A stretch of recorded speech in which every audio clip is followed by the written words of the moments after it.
My first experience, now I know you both are really going to roll off your chairs now and laugh, but how did I ever learn about any kind of Bible verses? I'm sitting in the Westin Hotel and the Indians are in town, and closer Doug Jones comes out and signs one of my baseball cards. And under his signature, I see the words John 3:16. And I was studying in a Jewish private school up till grade 8. So I'm only in the public system now, grade 9. I have no clue what this guy is talking about. So I said to him, Mr. Jones, I'm sorry to ask you, what does that mean? Is that like something like relating to your playing stats? And he's like, no, son, that's a Bible verse. So I had another player a month later who also John 3:16. So I said, okay, this is before Austin 3:16 in wrestling. So I go down to the library because no internet at the time, and I take out a Bible and I search the book of John and I read John 3:16 and thou shalt sacrifice in order to help others and better the world. And I said, oh, that's quite interesting. And as like an autograph seeker back in the day, and people had their Bible verses, had their particular one.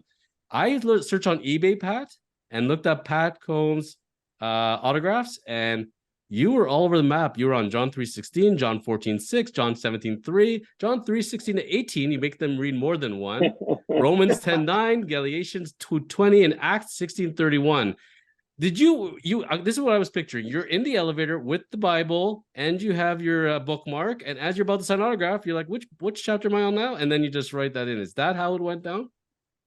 Well, those are really some of my favorite verses when it comes to um, a relationship with God. You know, what does that look like? And so those verses really kind of describe what that relationship looks like, and then how you can trust that, how you can accept that as well. So yeah, there's a lot more verses that I use for various situations or circumstances, but yeah, those are have more to do with just a relationship with God.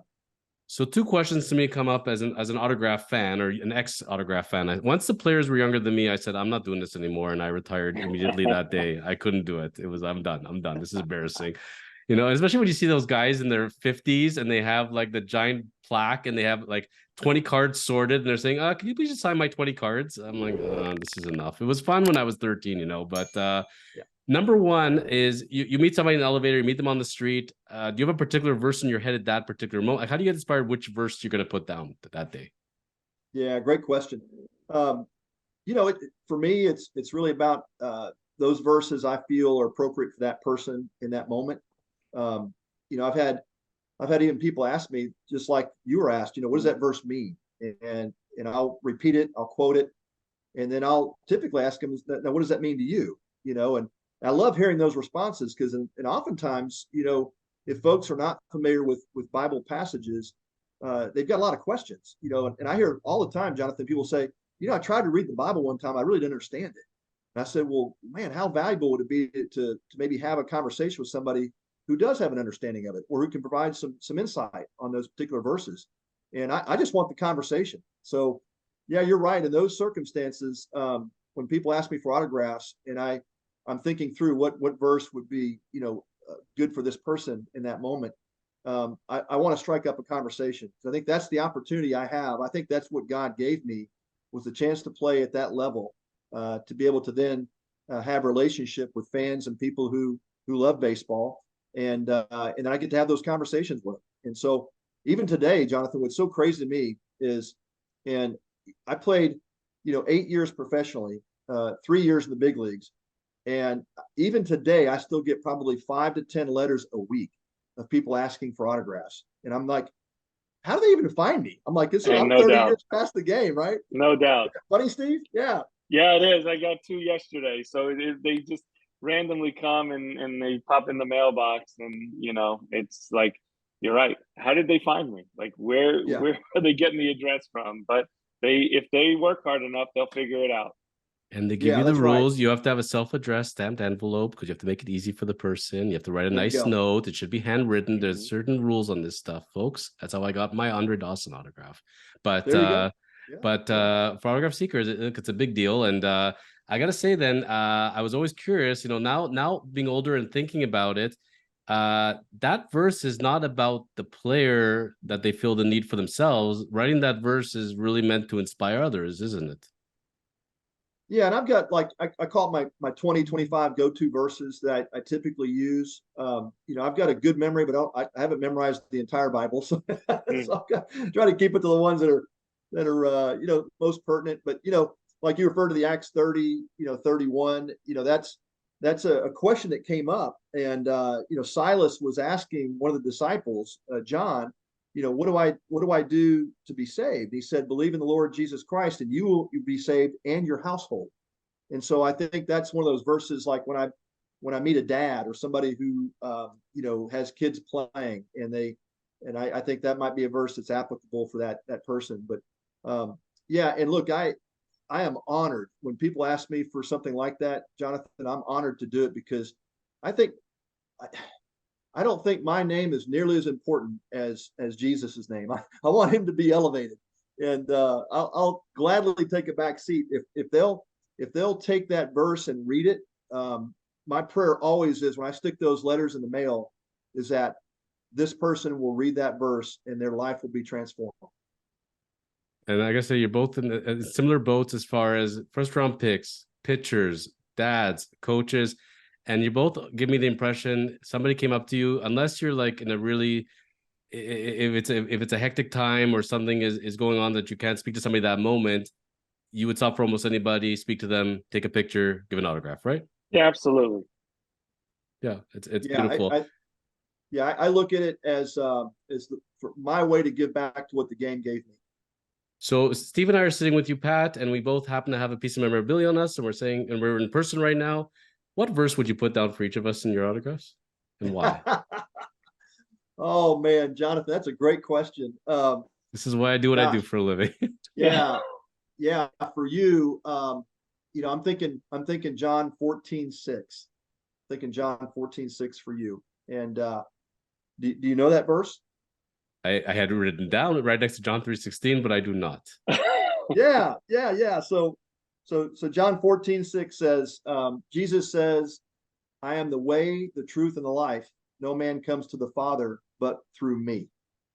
And so I think that verse is so pertinent for you coming from your faith background, that that Jesus loves you so much that he died for you. He had you in mind, Jonathan, when he went to that cross. And no matter what faith background you come from, what that verse speaks to me is that he wants that relationship with you. And for Mr. Carsey? Gosh, And thank you. Steve, yeah, I'd love to know what more I could use about where all you of them. came from. Yeah, say it again. I said I could use all of them. Oh man. Yeah, John 17:3, John 14. I mean, yeah, John 17:3 is a good one. It says, and this is eternal life, that you may know the only true God and Jesus Christ whom you have sent. So again, it's kind of similar to the 14:6 verse, right? But yeah, what those verses speak to me is that when Jesus came to earth and he did life the way he did it, think about why he came, right? He came to be the fulfillment of the gospel, because we couldn't get it right? We couldn't follow the rules. I mean, the Israelites proved that. Like, God was walking with them through the desert, through all of their experiences, and they still could not keep the rules. He sent them everything that they asked for. They still couldn't keep the rules. So what Jesus did was he replaced the rules. He said, I'm coming to be this living sacrifice, that you don't need to follow the rules, you need to follow me. And that's what he wants. He wants us to follow him, and then do life the way he wants us to do it. And so it doesn't have to be a bunch of man-made rules. Mm-hmm. Yeah, that's the beauty of the gospel. Sounds to me a lot like what Rob Manfred's doing to the game right now, if I'm not mistaken. But I could be way off. Sorry, I had to say it. Sorry. Yeah, he's just changing all the rules. Sorry, yeah, no doubt. You can't follow my rules, so I'm just gonna break them apart and make a whole bunch of rules. More from the book, more than the score. At the end of the day, Pat, I gotta ask you: people on Amazon, people are in Barnes and Noble, Target. They see this book. Who is this book for? Who should be picking it up? Who should be reading it? Who's your target audience? And what should they be getting out of this book? Yeah, thank you, Jonathan. And thank you for highlighting it. That honors me a bunch. you know, It's a rare this, book that I couldn't put down. I gotta be. I kept, my eyes kept drooping. No, no, no. Another chapter. Another chapter. We gotta keep oh going. And man, it's so well, riveting. thank you so much. As a dad, I gotta tell you, I immediately the next day, my son was telling me a situation he had at work. I messaged you right away. I was ready to take over. I was ready to call somebody. I said, "Whoa, I'm being one of those dads here. I should give him my 2 cents when he asked me." And pull away and let him live his life, not take over. I don't want to be that. So thank you for helping me Yeah, in parenting that day. man. Well, thank you, Jonathan. I'm so glad that you got that part really resonate with you, and that yeah, you allow your son to make those decisions. And so if that book had a part in it, man, I'm just honored for that.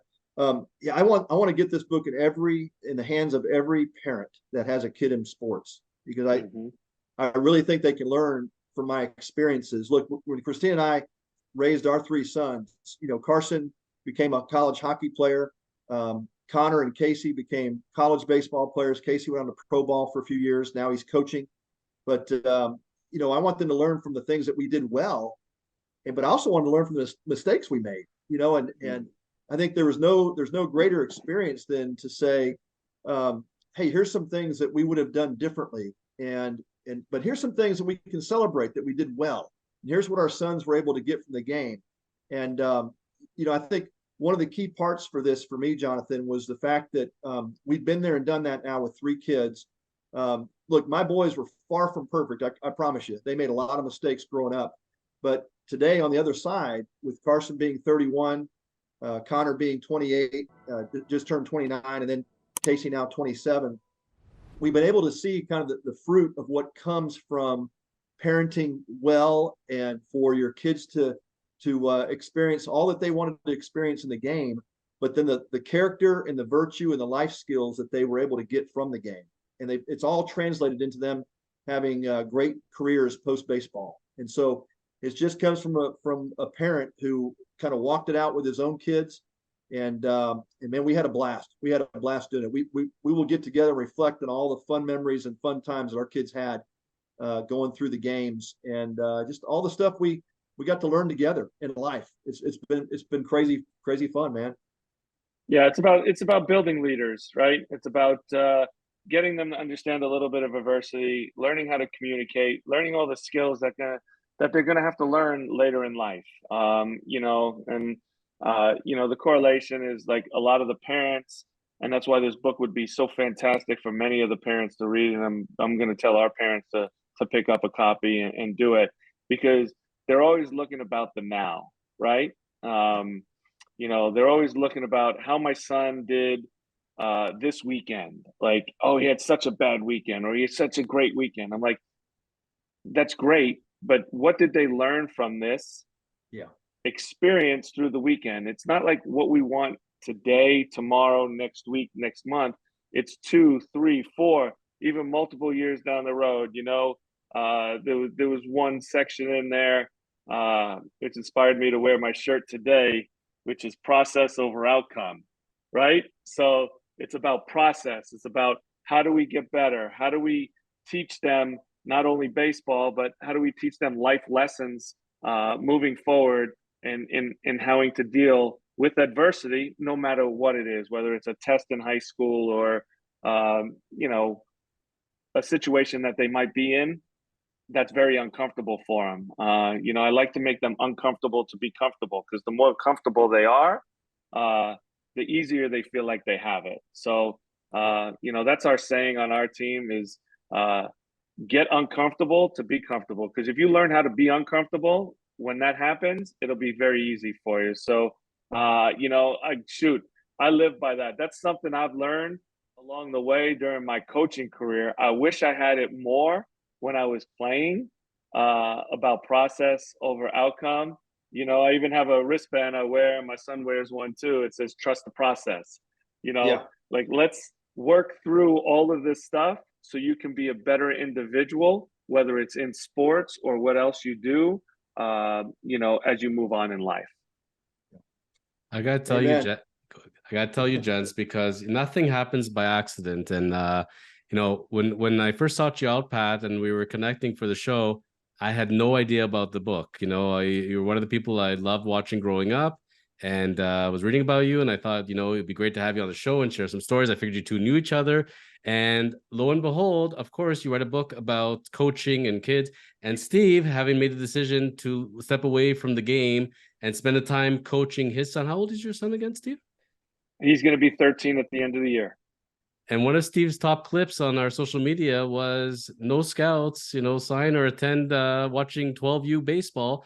And the message, Steve's been talking about a lot, being involved in it is, for the parents, folks, this is not about making the major leagues. This is about having fun and just learning the fundamentals. Don't worry about exit velocity at this age, and don't worry about how many home runs you hit.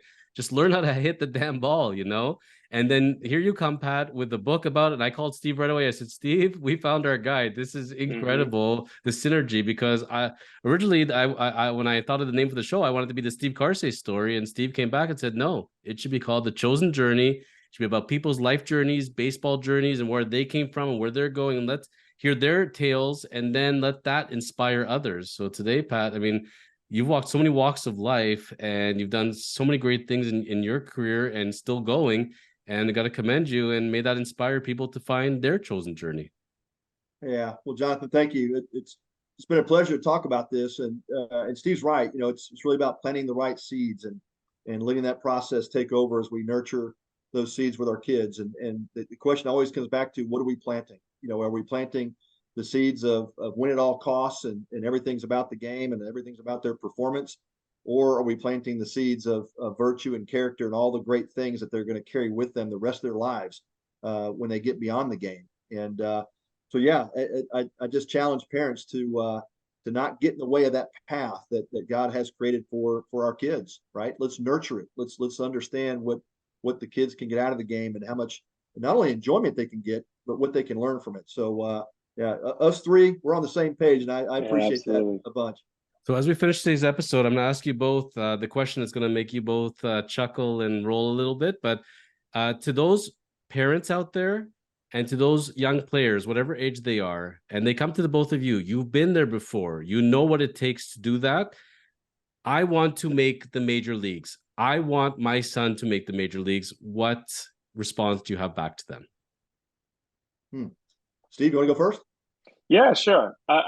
My response is, it's organically going to happen. If you can just play the game, love the game, put the work in and practice, and not force them to do it. Because if you force them to do it, you're going to push them away from what they want to achieve. Everybody is going to have a goal, in my opinion, on what they want to do. Do I want to make my high school team? And that's kind of my focus on these 12, 13-year-old guys, is like, hey, my job is to get you to be good enough and to understand the fundamentals of the game and compete to the best of your abilities to make your high school team.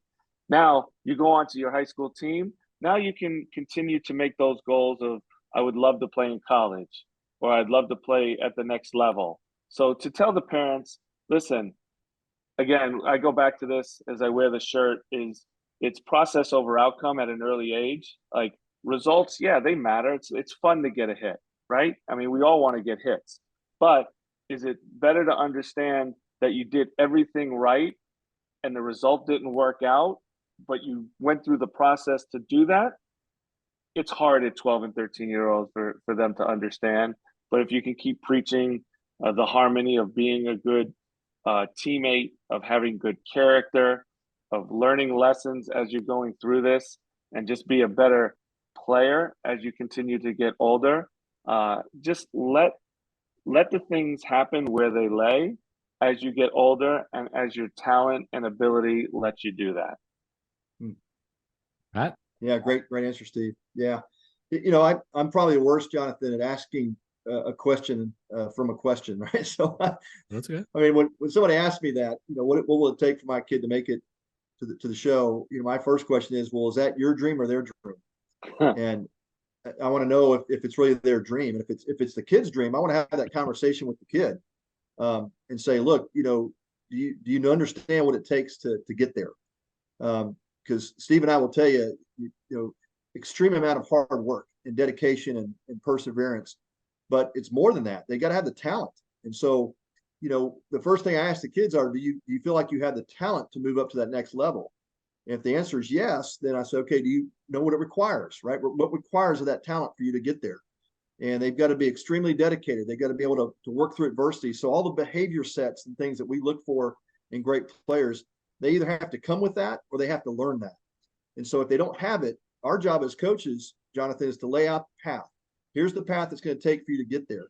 Now, are you willing to go down that path or not? And we'll pretty quickly know, right, Steve? I mean, you kind of get an idea. 100%. Yeah. And so I always go back to the parents to say, look, here's what it's going to require. Here's the time, here's the resources, here's the effort, here's the attitude they have to have. So it's all those things that prepare a player for that next level. And then ultimately, Jonathan, we don't get to decide, right? we guide, we teach, we prepare them, we lay it all out there, and then guess whose plan it is? It ain't my plan, it's not Steve's plan, it's not your plan, it's God's plan, right? If it's God's plan for them to get there, they'll get there. And so that's where, even the like we watch college football on the weekends, the greatest players doing all the best things in the world, man, that's that one play that can end their career, right? And they've done all this incredible work. They've got all this incredible talent, and all it takes is that one play. So we don't control that.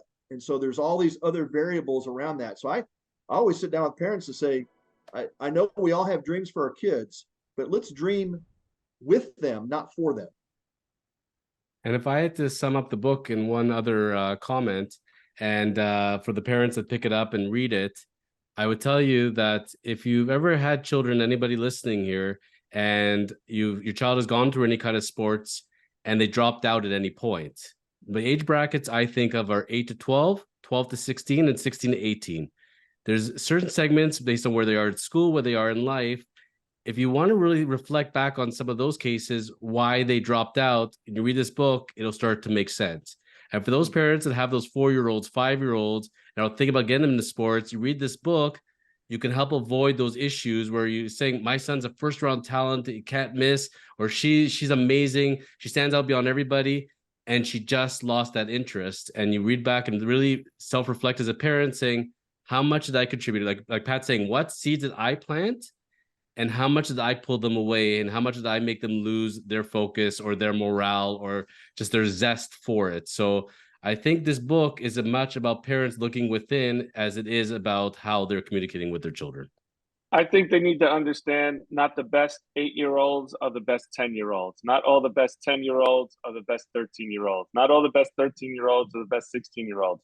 It's a maturation process that they need to go through, and you just have to continually, like Pat said, let them dream and not let it be your dream to do that. Pick up your copy, More Than the Score by Pat Combs.